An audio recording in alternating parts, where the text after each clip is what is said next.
इस वक्त का बड़ा अपडेट, सिडनी आतंकी हमले में मरने वालों का जो आंकड़ा है वो बढ़ गया है, 16 पहुंच गया है। आतंकी हमले में अब तक 16 लोगों की मौत हो गई है, तो वहीं इस हमले में 40 लोग गंभीर रूप से घायल बताए जा रहे हैं।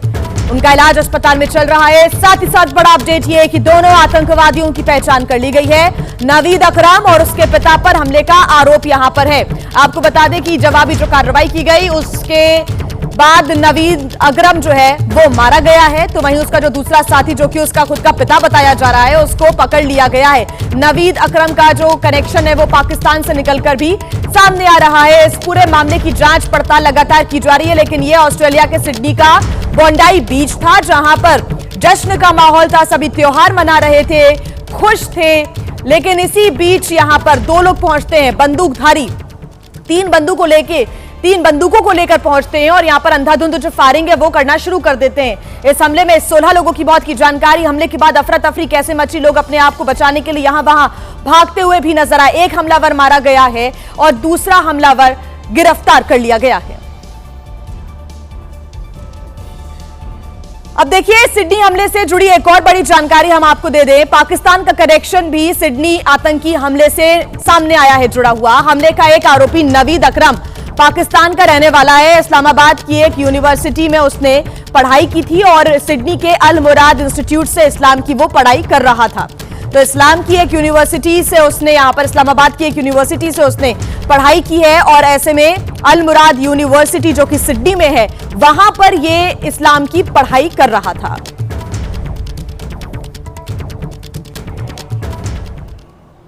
साथ ही आपको बता दें कि ऑस्ट्रेलिया के सिडनी में बोंडाई बीच पर हुए आतंकवादी हमले की भारत, इटली, अमेरिका, फ्रांस सहित दुनिया के कई देशों ने कड़ी निंदा की है। तो वहीं इस घटना में अब पाकिस्तान का कनेक्शन भी सामने आ गया है। जिस आतंकी नवीद अकरम ने अपने पिता के साथ मिलकर लोगों पर फायरिंग की वो पाकिस्तान मूल का रहने वाला बताया जा रहा है। इस्लामाबाद की एक यूनिवर्सिटी में उसने पढ़ाई की है और इसके अलावा नवीद अकरम ने सिडनी के अल मुराद इंस्टीट्यूट से भी इस्लाम की पढ़ाई की। अभी वो ऑस्ट्रेलिया के बोनिरिग इलाके में अपने पिता के साथ रह रहा था और जब लोग बोंडाई बीच पर पहुंचे हुए थे, त्योहार के जश्न में डूबे हुए थे, तब यह हमला किया गया। क्रिसमस से पहले ऑस्ट्रेलिया के सिडनी में यह बड़ा आतंकी हमला हुआ है। कई सारे सवाल यहां पर खड़े हो रहे हैं। पाकिस्तान का कनेक्शन सामने आ रहा है, जांच लगातार की जा रही है। यहां पर यहूदियों को निशाना बनाकर हमलावरों ने गोलीबारी की। 16 लोगों की अब तक मौत हो गई है, कई लोग घायल बताए जा रहे हैं और दिल दहला देने वाली यह घटना भारतीय समय के अनुसार दोपहर करीब 1 बजे हुई।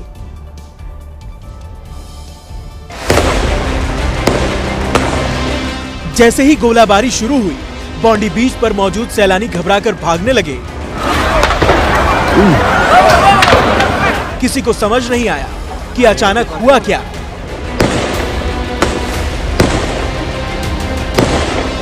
बीच पर अफरा तफरी मच गई थी। उस वक्त बोंडी बीच पर करीब 2000 से ज्यादा पर्यटक मौजूद थे। तभी आतंकी हमला हो गया, जिसके बाद जान बचाने के लिए लोग इधर उधर भागने लगे।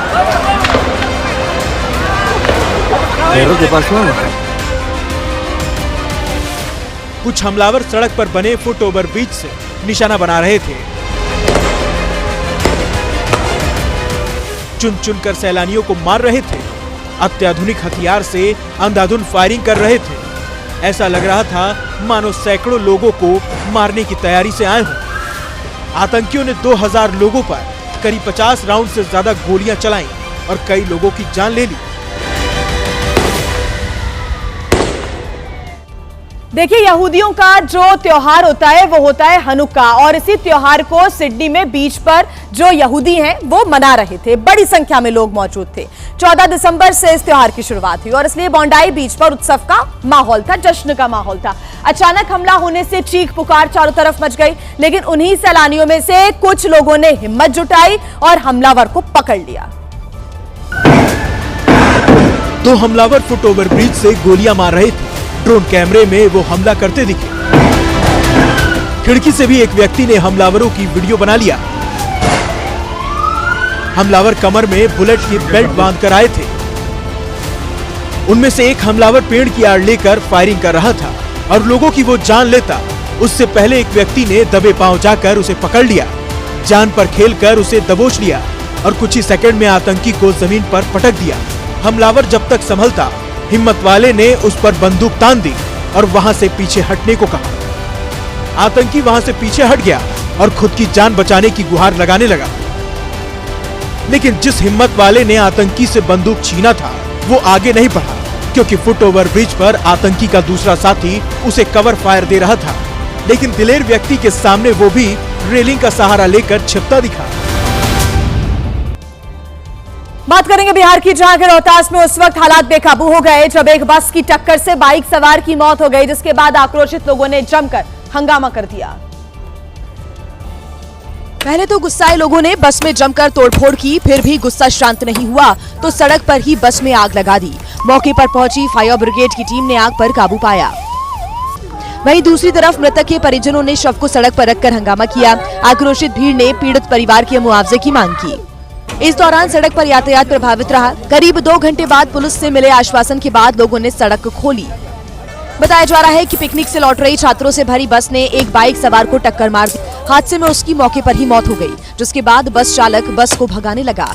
इसी बात से लोगों ने बस का पीछा कर उसे रोक लिया और सभी छात्रों को सुरक्षित उतारकर बस में आग लगा दी। वहीं पुलिस अब फरार बस चालक की तलाश में जुटी हुई है।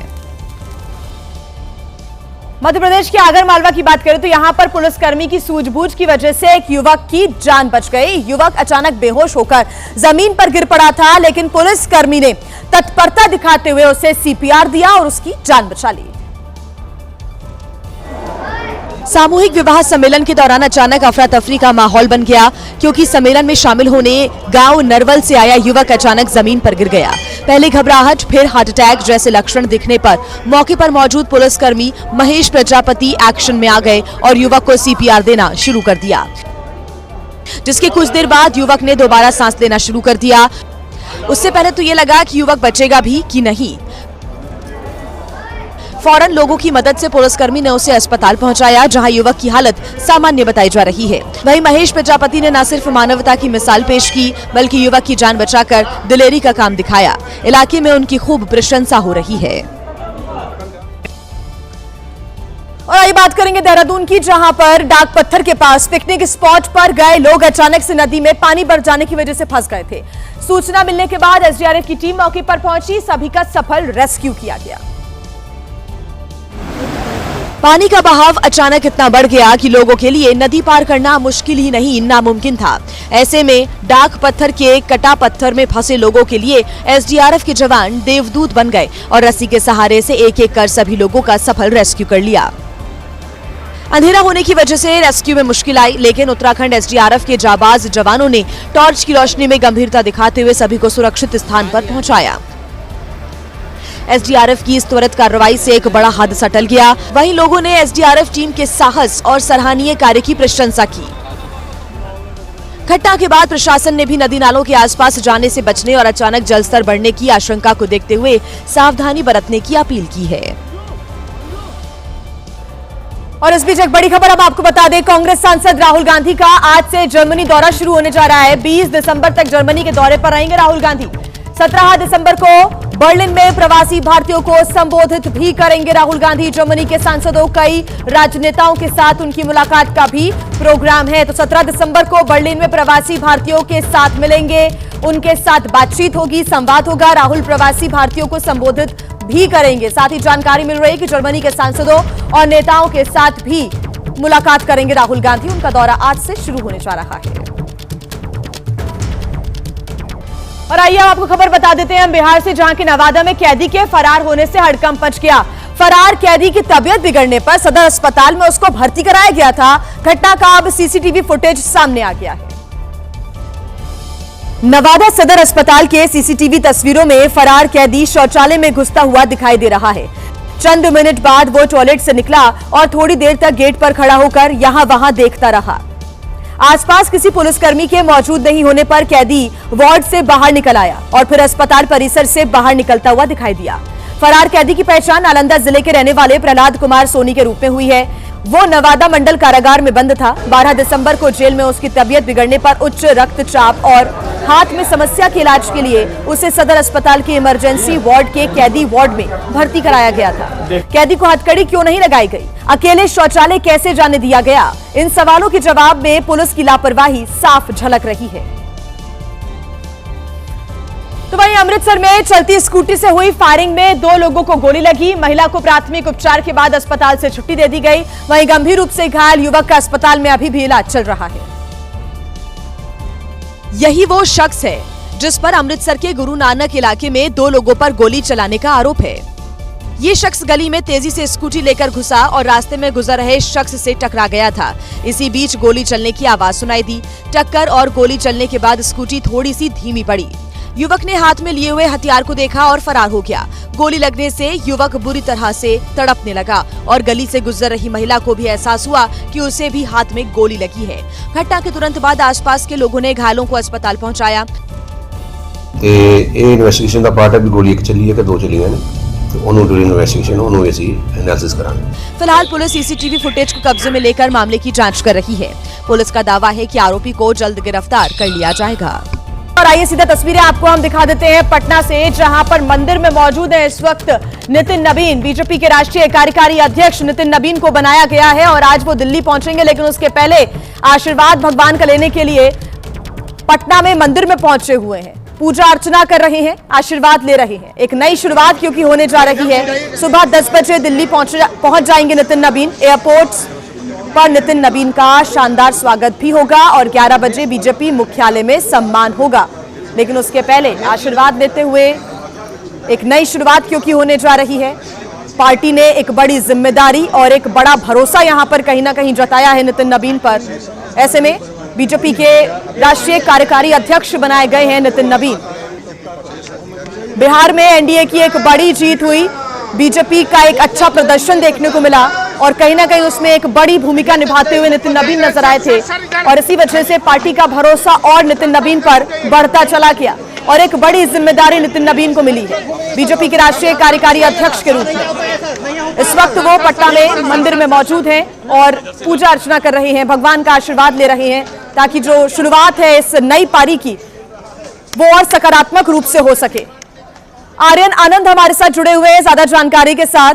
आर्यन, एक नई शुरुआत और भगवान के आशीर्वाद के साथ नितिन नवीन करने जा रहे हैं आज से। देखिए, निश्चित तौर पर आज बड़ा दिन है नितिन नवीन के लिए और जिस तरीके से संगठन को नया रूप जो है वो भारतीय जनता पार्टी दी और बड़ा जो भरोसा है वो नितिन नवीन के ऊपर जो पार्टी है उन्होंने दिखाया और आज नितिन नवीन दिल्ली निकलेंगे, उससे पहले महावीर मंदिर पहुंचे हैं। कोशिश करेंगे कि नितिन नवीन पूजा कर चुके हैं तो उनका जो पहला वर्डिक्ट है वो भी लें कि आज जब पूजा अर्चना किए हैं, दिल्ली जाना है कि शीर्ष नेतृत्व से उनकी मुलाकात होगी तो क्या कुछ आगे की जो रणनीति है बड़ा जो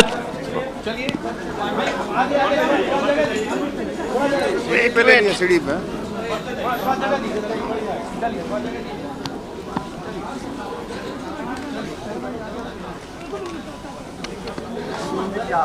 बिल्कुल, देखिए आर्यन का कई मीडिया के कर्मी यहाँ पर मौजूद हैं और सभी यही चाहते हैं कि उनका जो रिएक्शन है वो मिल सके। लेकिन जब एबीपी न्यूज से बातचीत उन्होंने की थी, उन्होंने यही कहा था कि देश में तरक्की हो। चलिए अरे धक्का मत दीजिए भाई। सर, युवाओं को जो मौका दिया इतने बड़े पद, क्या कहेंगे नितिन नवीन जी इसको? युवाओं को इतना बड़ा ऐसे नहीं भाई।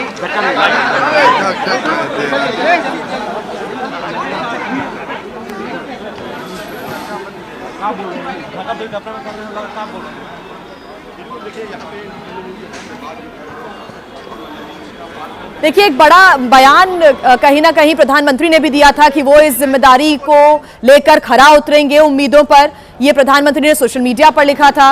अमित शाह की तरफ से भी उन्हें शुभकामनाएं दी गई थी।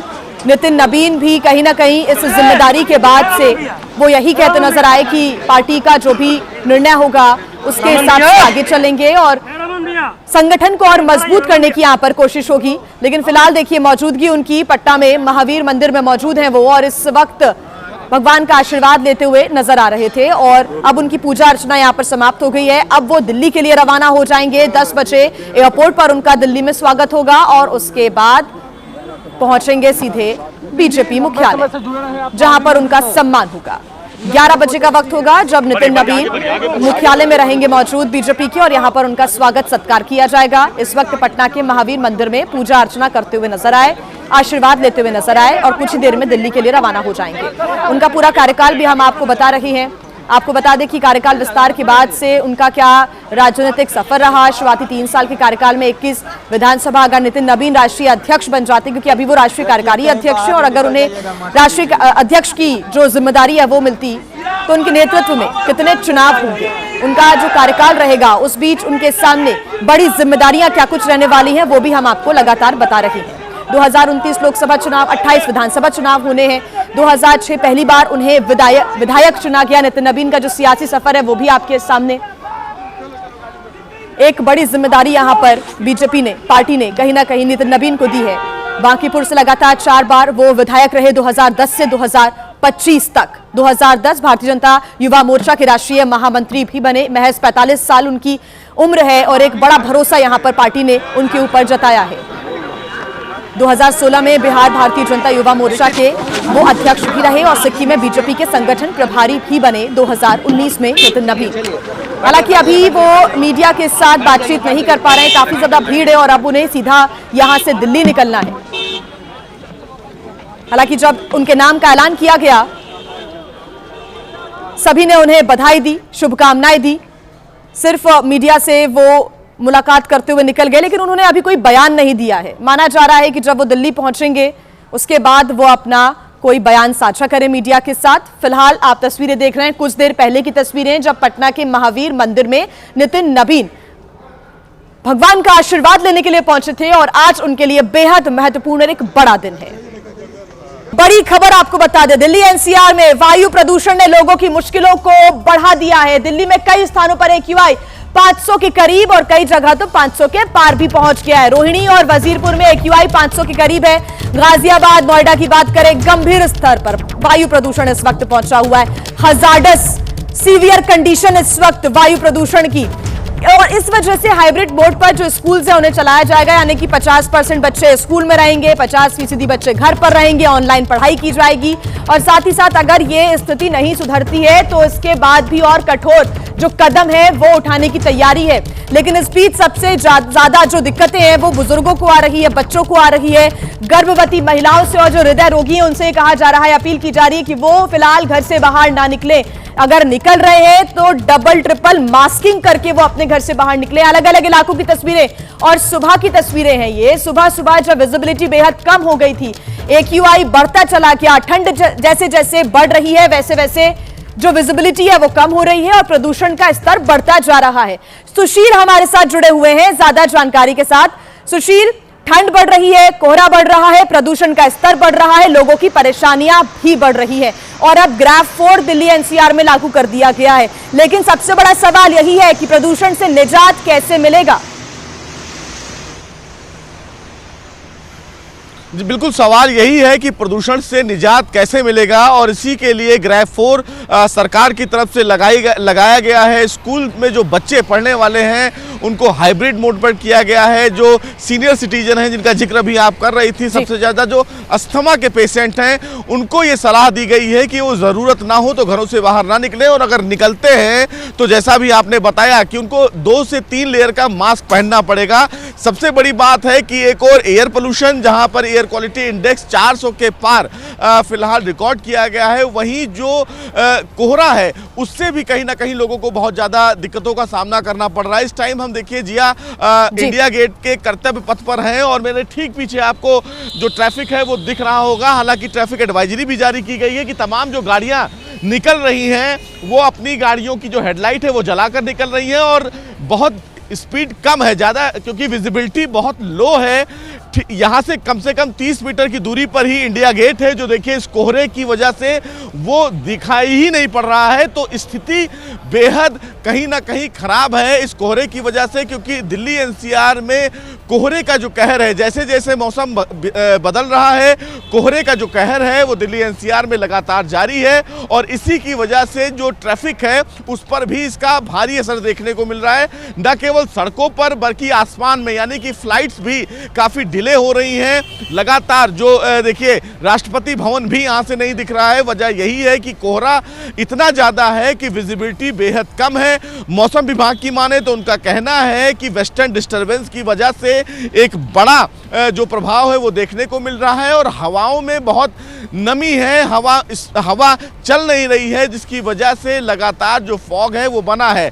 मौसम विभाग ने ये भी कहा है कि आने वाले कुछ दिनों तक इसी तरीके की स्थिति जो है वो देखने को मिल सकती है। इसीलिए बाकायदा ट्रैफिक एडवाइजरी जारी की गई है कि दुर्घटनाओं से बचने के लिए जो गाड़ियां सड़कों पर चल रही हैं वो गाड़ियां अपनी हेडलाइट जलाकर ही चलें, कम स्पीड में चलें, ताकि किसी भी प्रकार की दुर्घटना ना हो। लेकिन जिस तरह से ये कोहरे की डेंसिटी देखने को मिल रही है और सड़कों पर विजिबिलिटी बेहद कम है, ये देखिए हर बार एडवाइजरी जारी की जाती है, अपील की जाती है, कई कदम उठाए जाते हैं सुशील, लेकिन अगर कुछ नहीं होता है तो वो ये कि पोल्यूशन में कमी नहीं होती और लोगों की परेशानियां बढ़ती चली जाती हैं। उसके लिए क्या कुछ कदम और सरकार की तरफ से आगे बढ़ाए जाते हैं, इस पर हमारी नजर रहेगी। फिलहाल शुक्रिया तमाम जानकारी के। तो एक और बड़ी खबर मिल रही है, कोहरा और धुंध की वजह से उड़ानों पर भी अब असर देखने को मिल रहा है। धुंध की वजह से विजिबिलिटी बेहद कम है और एयरपोर्ट पर विजिबिलिटी बहुत ज्यादा कम होने की वजह से इस वक्त उड़ानों पर भी असर पड़ रहा है। कोहरे की मार देखिए सभी को झेलनी पड़ रही है इस वक्त।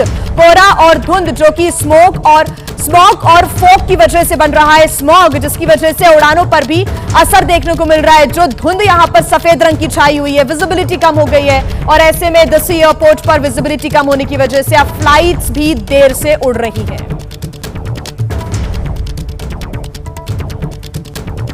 वायु प्रदूषण की वजह से गाजियाबाद, नोएडा के स्कूल्स बंद करने का फैसला लिया गया है। नर्सरी से लेकर कक्षा 5वीं तक के स्कूल्स बंद रहेंगे। नोएडा, ग्रेटर नोएडा की हवा बेहद जहरीली हो गई है, सांस लेने लायक नहीं बची है।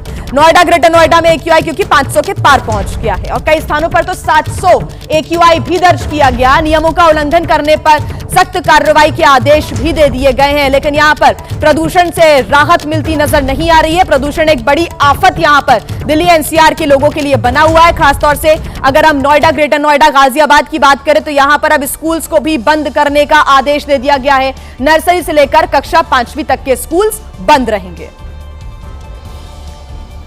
सरकार वायु प्रदूषण से निपटने के लिए कठोर कदम उठा रही है, लेकिन ठंड के साथ साथ प्रदूषण बढ़ते ही जा रहा है। रविवार को दिल्ली में AQI सबसे खतरनाक स्तर पर पहुंच गया। दिल्ली के जहांगीरपुरी में AQI 496 दर्ज किया गया, तो वहीं आनंद विहार में एयर क्वालिटी इंडेक्स 490 रहा। चांदनी चौक का AQI 482 दर्ज किया गया, तो वहीं इंदिरा गांधी इंटरनेशनल एयरपोर्ट के पास AQI 400 रहा। नेहरू नगर में AQI 464 दर्ज किया गया, वहीं रोहिणी का एयर क्वालिटी इंडेक्स 492 दर्ज किया गया। दिल्ली के इंडिया गेट, कनॉट प्लेस और अक्षरधाम मेट्रो स्टेशन के पास तो आसमान में प्रदूषण की मोटी चादर छाई रही। प्रदूषण इतना ज्यादा था कि सड़कों पर गाड़ियां रेंगती नजर आईं, जबकि मॉर्निंग वॉक पर आए लोगों को सांस लेने में दिक्कत आई तो उन्होंने दिल्ली सरकार के ऊपर जमकर अपनी भड़ास निकाली। मतलब गवर्नमेंट को कुछ करना चाहिए सही में, इस बार तो हद ही हो गया है, काफी ज्यादा पोल्यूशन हो रहा है। कोई सेफ्टी मेजर्स नहीं ले रहे वो, ये उनके सिर्फ अपने जेब भरने के तरीके हैं। इससे कोई पोल्यूशन कम नहीं होगा ग्रैब 4 लगाने से या ग्रैब 3 लगाने से। दिल्ली के अलावा नोएडा, गाजियाबाद में भी प्रदूषण का खतरनाक स्तर देखा गया।